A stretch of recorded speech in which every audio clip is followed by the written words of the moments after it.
All right. So today I am so excited to have a guest with me that is probably one of the most resilient guys I've ever met, because you're not going to believe the story that he's going to tell you. So I would love to have everybody welcome Jason to the Energized Podcast. Thanks for having me on today. Yeah. Well, as I said, you're probably one of the most resilient men I've ever met because of your extraordinary story. So why don't we just dive right into your story and tell everybody what happened to you on one ordinary day when you thought you'd go skydiving? Yeah, so I was a person who skydived pretty much every weekend, and had two great jumps that day, uneventful, landed without any problems. And on the third jump of the day, I'm coming on into a landing on a field I had landed on hundreds of times before, and then suddenly a wind hits me from behind, picks me up, and then slams me through a fence and then to the side of an airplane hangar going 30 miles an hour. So life changed immediately when I hit the side of that building. I black out from the catastrophic injuries. The first people on the scene, which were about 50 yards away, packing their parachutes for the next plane load, run up and they see blood coming out of my mouth and my nose and body parts bent in directions they shouldn't ordinarily be bent in. And they try to figure out how am I doing. And I say, don't call anyone. I'll be okay. Just give me a minute.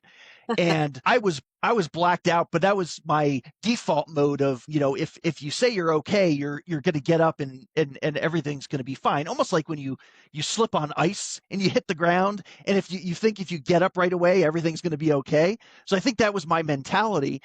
And luckily they didn't listen to what I said. They called 911. Flight for Life helicopter picked me up, flew me to the nearest level 1 trauma center 50 miles away.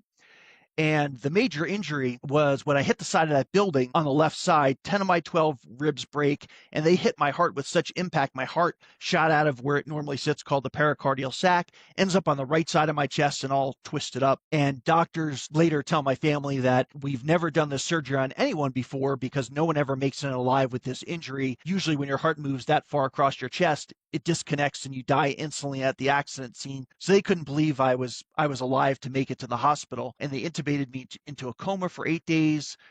Besides the heart, 20 broken bones, 3 other organs they had to fix. And so after 8 days, I woke up from the coma. And when I was woken up from the coma, I knew I hit the building. That was in my mind. But because I blacked out, I had no idea what the injuries I had was. I remember waking up for a brief second. I hear rotors from the helicopter. I don't remember seeing the inside of the helicopter at all. I just remember hearing it. I don't know if they put me back out or they put me under. I don't know any of that.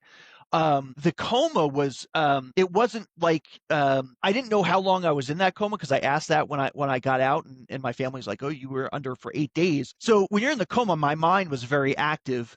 And I was visited by hundreds and hundreds of nightmares, and they all kind of had a similar theme in that people were with me, unwilling to help me, and they were leaving me to die because I knew I was in a terrible shape. So you were kind of being tempted to give up and take the easy way out, and no one would know if you gave up. But so I had to fight through all of that. From always hearing that bad news over and over again to say, I can get through this. I'm not sure what's in the future, but I'm going to keep fighting and see what happens. And then eventually, I got so sick of all those nightmares. I yelled out in the dream. I said, if you're going to kill me, you better kill me now. Because if you're not going to kill me now, you're not going to kill me later, because I'm coming back, and I'm coming back strong from all this. And that's when the light starts hitting me in the eyes when I'm waking up, and the light is coming through my hospital window. So I kind of open my eyes, and at first it feels like someone's standing on my chest, and that's from the heart surgery. Well, I didn't know that at the time. And so I had a hard time breathing. I was just kind of taking the littlest possible breath, because also my lungs were collapsed, so they weren't working quite correctly at the time. And when I get woken up, there's somebody, and it's the doctor who's over me, and he's looking down at me, and he says, "You're lucky to be alive." That's how I wake up. And I reach up my hand and I give him a high five, and he looks at me like, who are you and what are you doing? So apparently he doesn't get a lot of high fives from people that just woken up from comas. But I was celebrating because I just got out of that coma, and that coma was such a horrible place.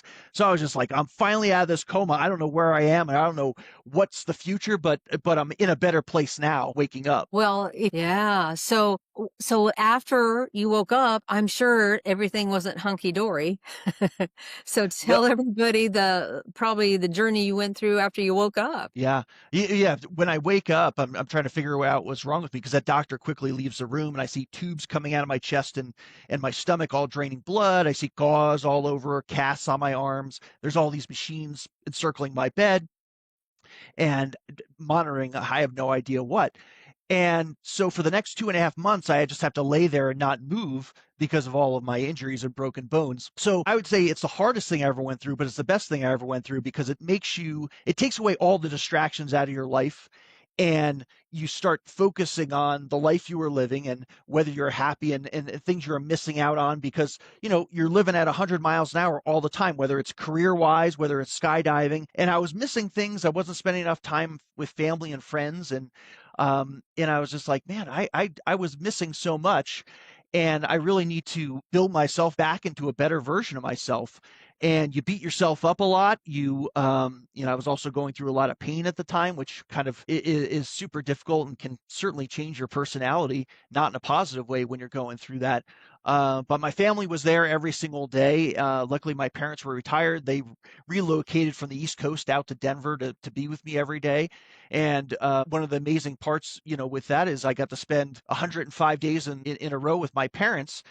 And I wouldn't have had that much of time to spend with my parents unless this accident happened. So as much as people look at it as like, well, that's a terrible thing, I would say the accident was the best thing that ever happened to me. And I don't know where I would be today without it. So I thank, God every day that I went through this because it was a necessary part of my life and it became a very positive influence in my life. And I found that I could help people in a way I couldn't have helped them before unless I went through it first. It's like you have to go through the toughest time in your own life to understand someone else going through the toughest time in their own lives. And I really love how you had to change your perspective, or it did change your perspective, because I mean, a lot of people going through something like that, I can just see them being angry or bitter or just kind of dragging themselves through life. I love what you said, that you were going to build yourself into a better person. Is that how you said it? Yeah, a better version of myself was, and I think so often we're distracted by so many things in our lives. We sometimes don't reassess where we are in our lives and how we are because we're so busy and pulled in all these different directions. And it gave me a time where I couldn't move, I couldn't do anything else but reassess myself. And I think there's also when you're in isolation, it's easy to come up with these ideas of how you're going to change your life. Execution is the difficult part because then all of these distractions flood back into your life, and you say, "Well, am I going to execute the things I said I was going to execute when I was laying in that bed?" I always say I have a reminder every day because when I get dressed, I have a scar that goes from the top of my chest all the way to my belt line where they opened me up and put the heart back and fixed all those other organs. And I look at myself every day and go, are you living the life you said you wanted to live? Are you executing on the things you said you wanted to execute when you're laying in that bed? And not every day is going to be perfect. Not every day you're not going to be pulled off track, but you realize you don't want to turn one day of being pulled off track into 10 or into a month, into a year. And I think that happens so often to people, not on purpose, but you make all these small decisions every single day. And if you don't check and reassess where you are every day, you can go so far off track because you don't realize you're doing it. What would you say would be a couple things that you do totally different now since the accident? Yeah. Well, I would say that I check in with people a lot more than I did and really express how I feel about them. Because when I woke up from that coma, I thought, I'm not super expressive as an emotional person. I wasn't. And I said, I could have died and all these people, whether they're friends or family, wouldn't have known how important they are to me because I don't say that all the time. Now I would think that, but I wouldn't express it verbally. And I became much more verbal in terms of expressing what people mean to me and how important they are to me so they know, instead of just keeping it inside. I think that was a huge part. And I think just when I always have a rule, it's like when you think of somebody, then you have to get in contact with them, whether it's a text or a phone call or something like that. Because before I would think of that person and it would just pass. And I was just like, people need to know how important they are to me, and they wouldn't know unless I was expressing that. So that was a big change in my life for sure. Wow. Well, now I want you to tell everybody what you do in your work life. I'm a director of operations in a fintech or financial services firm. So we trade mutual funds, ETFs for retirement plans and wealth management. So I manage a team, and kind of going into when you asked me how I changed as well, from pre-accident to post-accident. I think as a manager, I was really a taskmaster before the accident, and so much was always going on. It was always about the business, and it doesn't mean I didn't have conversations, non business lives, with people I managed, but I think I made it much more of a point afterwards that the personal aspect was really important to managing people. So I think one of the things I instituted was when I have a one-on-one with somebody that I manage, the first thing I do is not talk business. I talk about their personal lives. How are they doing, whether it's business related or just their life outside of work? Because I think it's important to understand where they're coming from, things they're going through, that are not work related, which could affect their work related life. And I'm just interested in their life outside of that. So I think that was a huge change. I'm much closer to the people I manage than I was before. And as far as work wise, I think they're far more productive because they realize it's not about just me checking in when I need an answer to a question or project they're working on. It's about, I care about them. It's not like they didn't care about them before. I did, but I didn't express it in the way I should have. Mhm. And what a great lesson for all leaders, because it is so vitally important to let people know how valuable they are and to verbalize that to them. So let me ask you in one word, what does it mean to be an energized leader? And engaged. I think it's so important with so many things going on as a leader. When one of your reports comes to you, or somebody from a different department, and they're trying to solve a problem, it's so easy to be thinking about three other things that are going on in the workplace that aren't related to the person that's coming to speak to you. And I think it's so important to tune that out and make that person you're speaking to a priority, so they know you care about their problem and it's just not something that you're disregarding or not paying attention to. You need to be locked into that person so they know that you're trying to help them and solve their problem rather than everything else that's going on that can be distracting you. What does an energized or positive workplace culture look like to you? Yeah. I think people expressing their opinion, problem solving, taking ownership of what's going on. I think a healthy environment is when whether it's a team meeting or when people are saying, well, I'm solving this problem and I'll take this on. It's not, because I think in an unhealthy environment, you'll see people just try to pass everything off on the person managing their group or not wanting to take ownership on it. And when people are, you don't even have to sign things out. People are taking things off your plate that they're experts on because they can do a great job at this, and they don't have to be prompted.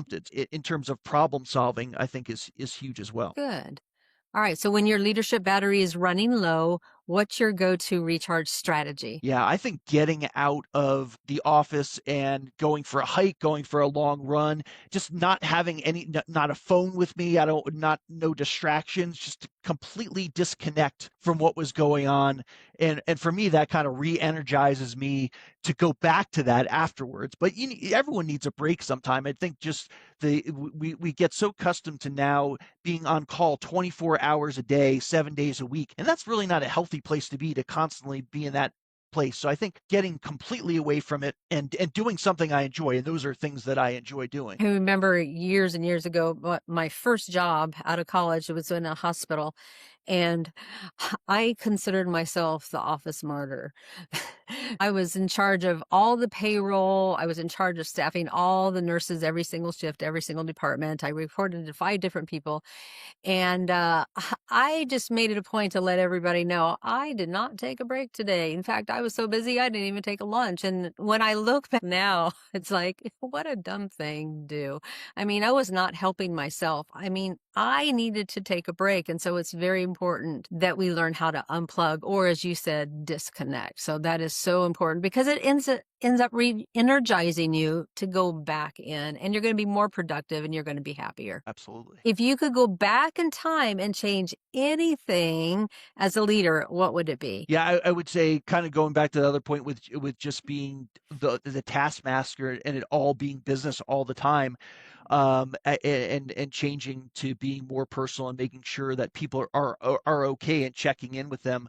I think people feel so much pressure. There was somebody that worked on my team that was having a child, and they were reluctant to tell me that they wanted to take off to have a child and take parental leave. And they're like, but there's so much going on and everything's going. I was like, that's not your job. Your job is to take care of your child. That's why you're working. Because I said, don't worry about it. We'll figure this out. It's our job to figure it out. It's my job to figure out covering for you while you're gone.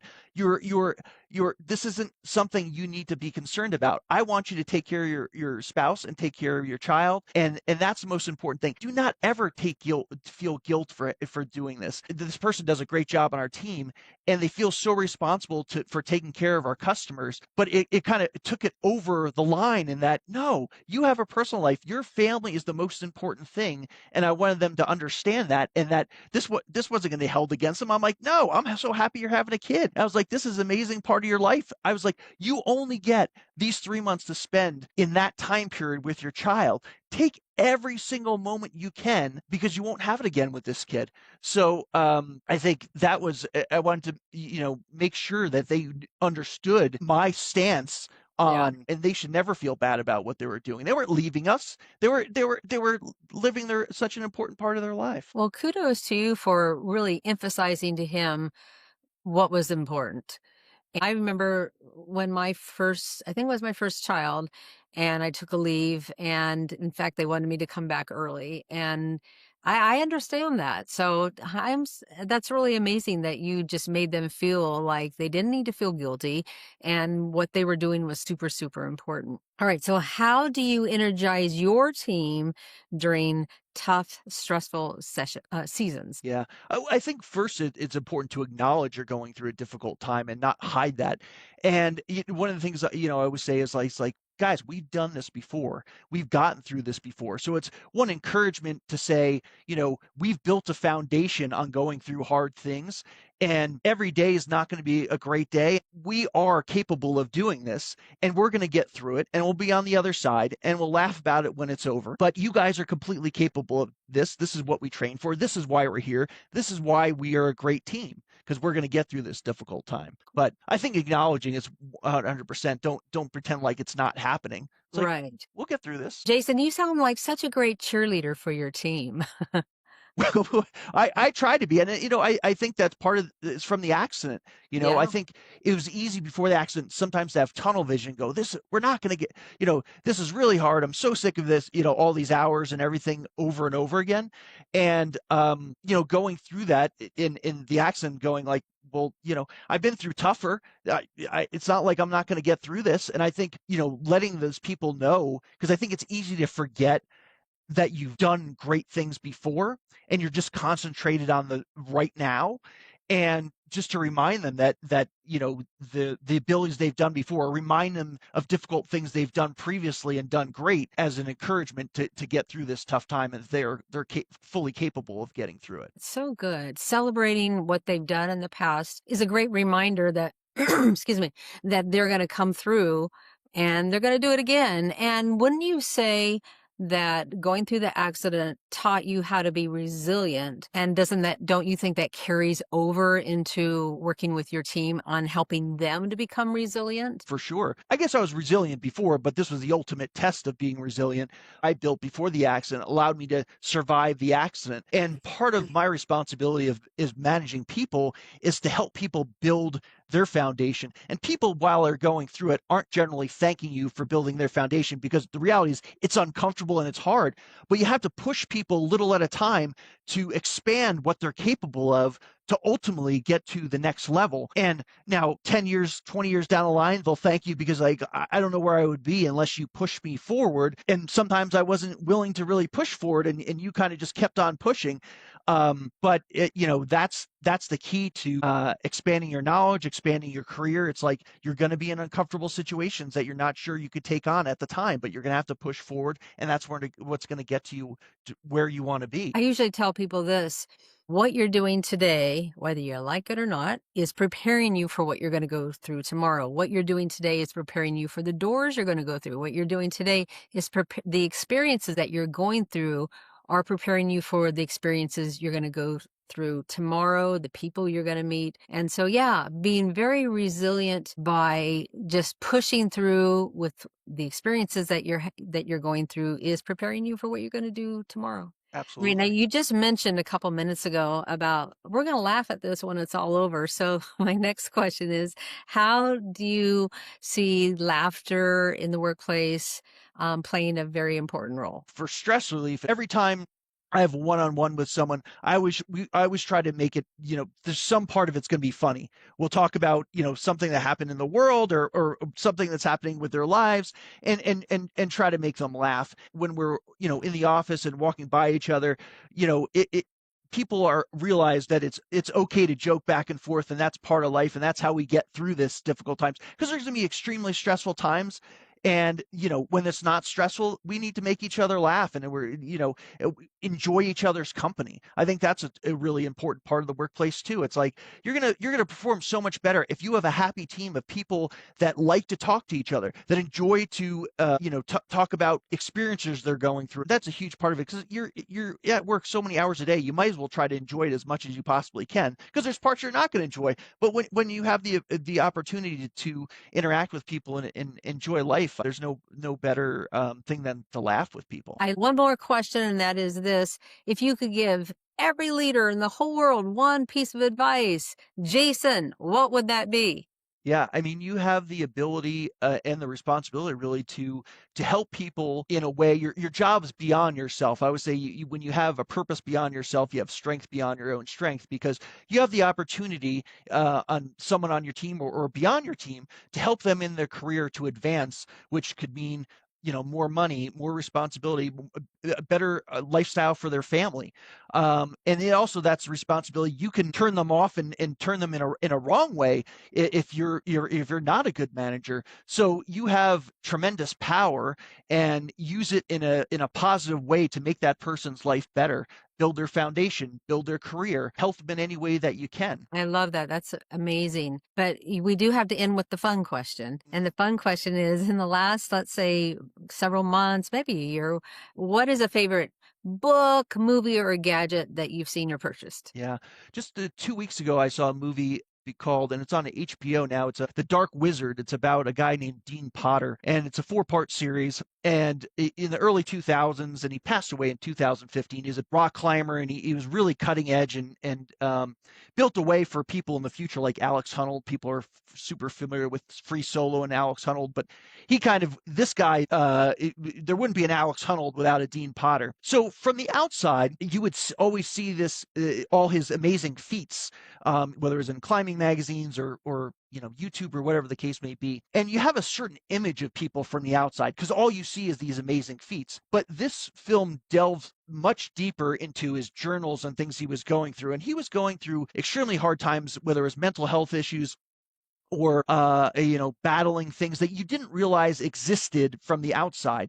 Some of the lesson is that you see people, and you see just the amazing feats that they're going through, but you don't see behind the scenes the difficult parts of these journeys that people are going through. And I think it's so easy to look at someone else and say, well, they had all this success and it must have been easy for them, or they didn't go through it, when the reality is they're just like us, and they're going through the difficult times that we are as well. So I think it's encouraging to see someone like that life wasn't perfect. It was a battle every day. It encourages us, the battles we're going through every day, that we need to go through to get through it. And I kind of reflect that on my accident, where they see the incredible accident, and then 364 days later, I raced in a triathlon, which they said I would never run again. But the reality of it is, most people don't see all of the days that it took to build up to that, or the days that I was in pain, or the days that there was rehabilitation for 8 hours a day that I didn't want to do every day because it was incredibly painful. But they just see the success on the end. But the reality is, we're all going through that daily battle with to get to that end goal, whatever that may be. And I think we need to recognize that there are lots of days that are going to be incredibly hard, but we need to fight through that to get to that end goal, whatever that may be. Have you tell us about the triathlon? Because You were told you could probably never run again. So how did you push through with that? Well, when I woke up from the coma, it was about a week after I woke up. I was alone at night in my bed, just the beeping noises from the machines. And I said, I need to choose a goal if I'm going to get through this. And I had raced triathlons before. And I said, okay, if I race in a triathlon, it means my upper body works, my heart works, my lower body works. So that would be something, it means I can actually do something or be more like myself again. And that's the thought process. So eventually, when I finally 3 months later, when they gave me the okay to put weight on my legs for the first time, the first question I asked to the doctor was, how many more months before I get to run again? Like 3 or 4? And the doctor spits his coffee out of his mouth and he's like, I don't understand. I don't think we properly explained the severity of your injuries. You're probably never going to run again. And this is the guy that fixed my pelvis and my leg. And he didn't realize I had the goal to race in a triathlon. So instead of saying this is going to crush me, I'm like, I'm proving this guy wrong. And so it started off with the first day I tried to run, and this was about 6 months after the accident. It was more like a waddle than a run, and I was dragging my one leg behind me. But I just went 50 feet, and I go, okay, tomorrow you go 100 feet, the next day 150 feet. And then about 3 months before the race, I was only running a couple hundred feet. I couldn't swim at this point because I had additional surgeries on my elbow, and I hadn't ridden my bike outside. But the one thing my mom clued me into, because every time I talked to my mom, she thought I was going to hurt myself again, and I never kind of understood that. I mean, she's my mom, so she always, she was concerned, but no one ever told me how fast I should recover. And so she clues me in when I'm talking to her on the phone one day. I said, Mom, I ran for the first time, and she said, you're going to hurt yourself. You shouldn't be doing that. What I didn't tell her was I started a month earlier and I started to run. I wanted to build up before I told her because I didn't want to scare her. And then she says, they told us you weren't going to walk for at least 6 months. And this is a 6-month mark. I'm already starting to run. And they said none of this should be possible. And I didn't realize it was going to take me 6 months to walk. I started walking at the 3-month mark. So I said, well, if I'm doing everything twice as fast as anyone ever expected, and they said I would never, run again, what am I capable of beyond this? And initially when I was laying in that bed, I was like, it's going to be 2 years before I do this triathlon. So I was like, if I'm going twice as fast, why limit myself? I'm going to try to race this year. I realized a race I've done before lands 1 day short of the 1-year anniversary. So that became obsession. I was like, I'm going to beat the 1-year mark, show this guy I could run and swim and bike and everything. And it was also a thank you to all the people that had helped me in the hospital, because I thought that was so important, because I see so many terrible things in a hospital every day, and not every person makes that alive that they're helping. And I was like, I want to show them one thing that's positive, where they can see all of the work they put into me paid off immensely. So it became a responsibility. I was like, I want to go back to the hospital when I go and visit them, say, look what you were able to do with me. And so that was a huge part of it as well. So I signed up for the race. I have 3 months to train. Do I know it's possible? Absolutely not. Because at this point I can run like a couple hundred feet, and I hadn't swam, I haven't biked. So 3 months go by like this. Race day comes, torrential rains are falling.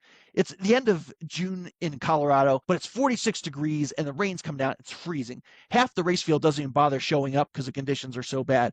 But I was like, I have 1 day to race under that 1-year anniversary. I'm doing it. So jump in the water, 59 degrees. So it's cold. It's like someone slaps you in the face when you put your face down in that 59-degree water.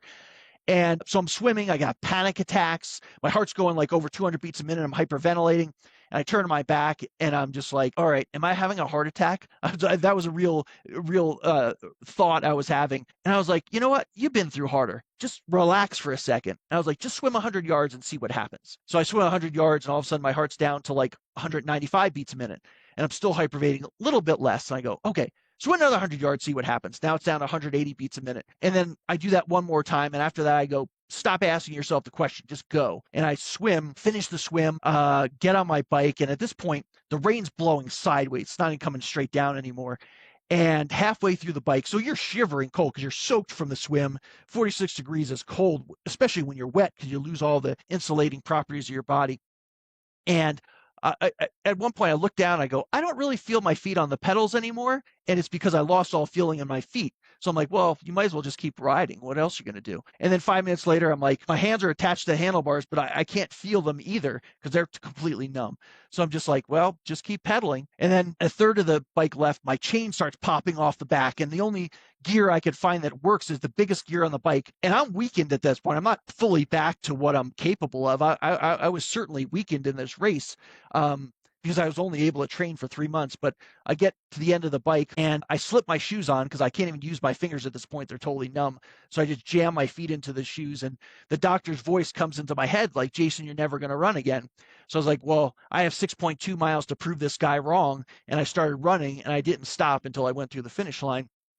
And I was just like, man, I don't want to fail for all these people that helped me along the way, because I want to show them the kindness they gave to, pay off in a way that says maybe not every outcome is this good, but because you decided to help me when I was at my weakest and I was in a really bad situation, great things can happen. Jason, I'm so glad that we're ending this podcast with such an inspirational story. I mean, that is absolutely amazing.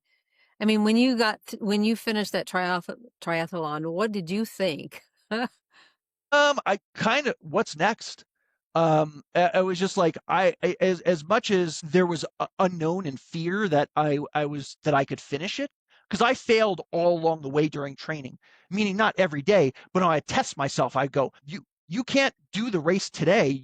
And I would have to change my plan. So testing myself along the way made me change my plan so I could eventually be successful on race day. But I kind of finished that and said, well, there's a lot of thank yous I need to go and give at this point, because I kind of gave someone a stopping point where I can go back to the hospitals and say thank you for doing what you did. But more than that, I would say, like, thank you to the person that helped you is not enough, because my greatest thank you to all the people that helped me was to take what they gave me, the generosity that they gave me, and pass that forward to help other people. And that's my greatest payback to all those people that had helped me. And I kept going, and I said, okay, I haven't climbed mountains again. They said I would never do this. Let me figure out how to way to climb mountains again. So it's always pushing forward and figuring out, because there's not always an easy plan ahead when you're about to help people. Well, how do you do that? I'm not really sure. And then that's a whole journey unto itself. And then whether that's speaking in front of crowds to help them, or it's one-on-one help that I give people, or I see someone on the street that has a brace on their leg, and I just go up to and say, how are you doing? And I don't tell them my story. I want to hear their story and just say, well, what are you going through? And how can I help you in any way to get you through that? And that's the greatest gift given to me, to help people in a way I couldn't have helped people before unless I went through this accident. So it was an absolute blessing to go through this. Wow, so incredible. Did the doctor ever say anything to you after you did that? After you did the triathlon? Well, I went back to the doctor. I think it was probably 18 months or 2 years afterwards for a follow-up, because I had multiple orthopedic doctors with as many injuries as I had. So I saw him. He said, well, why don't you come in again and see me? So he did more x-rays, and we were talking, and he asked me, he's like, well, what do you do on an everyday basis athletically? Because he knew I was into, biking and running and swimming and all that. And I kind of told him exactly what I do on an everyday basis. And he's like, that shouldn't be possible. Are you in tremendous pain every day? I was like, I mean, not really. I just built up to it. And he's like, you know what? If you keep on going at this rate, you're going to race in a triathlon again. And I said, Doc, I raced on the 364-day mark. I was like, I already raced 3 times, and I've already been doing all this other stuff. And he looked at me with this crazy look. He's like, because I never asked permission to do it, because people always had this negativity, or like, you're going to get hurt again, or something bad's going to happen. I was like, you know what? How about if something good happens? And I will figure out my limits. I'm not going to allow someone to dictate what my limits are. I'll figure it out. Eventually I'll fail, and that's okay. But I didn't want to be 10 years down the line and say, well, if I tried or didn't listen to the doctor, I'd be so much further than I am now. I was like, I don't want that to happen. I'll figure it out. I might fail, and that's okay, but I'll never figure out where failure is unless I'm willing to press it to the limit. So the doctor was super surprised, and I said, Doc, you did an amazing job on me. Thank you so much. I wouldn't be here without. I was like, but you have to understand, words mean something when you talk to them. I was like, when you told me I'd never run again, to me, it motivated me more. But to other people, it could crush them. And you have to be careful with what those words are, because the reality is doctors spend very little time with you. And that's not a criticism. They only have so much time, but 5 minutes at a time. The people that really knew me were the physical therapists and the nurses, because they were able to spend more time with me, and they knew where I was coming from and what I was doing and pushing them forward. And that was a big leadership example as well. Is like, we're going to push these forward. I'm going to get all these people together. I'm going to tell them what the goal is. Here's what we're shooting for, and this is what I need from you to help me get there. And I need your expertise. And everyone did their part in this, comeback. And I couldn't have done it without all these people coming into it and buying into it. And what I was saying along the way, they seemed to think I was absolutely crazy. They were like, there's no way this is possible. You're not going to walk out of the hospital. You're going home in a wheelchair. I proved them wrong. You're never going to race again. And, um, you know, amazing generosity from these people, but you had to make them believe. And I had to show them that what I said was true, was going to happen. And they saw my work ethic and what I was willing to do and the pain I was willing to go through to get to this. And then they started buying in, and they would give me extra. I couldn't tell you how many people, therapists, that would say, I went home. I wasn't sure how to treat you because you have so many injuries. I went home last night and I cracked open my books from physical therapy school to help. And I was overwhelmed by that, because I'm like, you worked 12 hours yesterday and you decided to go home and read your physical therapy book so you could come back the next day and help me. I was overwhelmed by the generosity that they put forward. But, I had to prove to them that I was worth putting all that extra work in, because there's lots of people I saw along the way that weren't willing, that would say no all the time when they were asked to do something in physical therapy. My rule is I say yes no matter what. I don't care how much it hurts, because yes, I could see how frustrated they were when they were trying to help people, and those people weren't willing to go along with it. I was just like, well, I figure they're not trying to kill me, so I just say yes to everything, and let's just go and see what happens. I trust them. So, and some of those people, those therapists and nurses, I still talk to today, years later, still keep in contact with them. They reach out to me, so yeah, built some amazing relationships, and so humbled by how people were willing to help me. And sometimes I felt like I was like, I don't even deserve this help. I crashed into a building, but they didn't look at it that way. Oh, Jason, what an incredible, incredible story. Thank you so much for being on the podcast. I guess I can tell everybody that you are available for speaking for corporate events. You speak in a lot of churches. And so I will put your information in the show notes so that people can get a hold of you and they can have you come and inspire them. Yeah, so happy to connect to people, and it's all about overcoming your greatest challenges, and there's a system to that, and that what I went through really allowed me to put into a framework to repeatedly go through the most difficult times you go through, and how you get through that every time. It's like, once you overcome the impossible once, you can overcome it again and again, and that's really what it's all about. Hope someday a movie is made about you. Have a wonderful day. Thanks so much. Thank you so much for having me on. All right.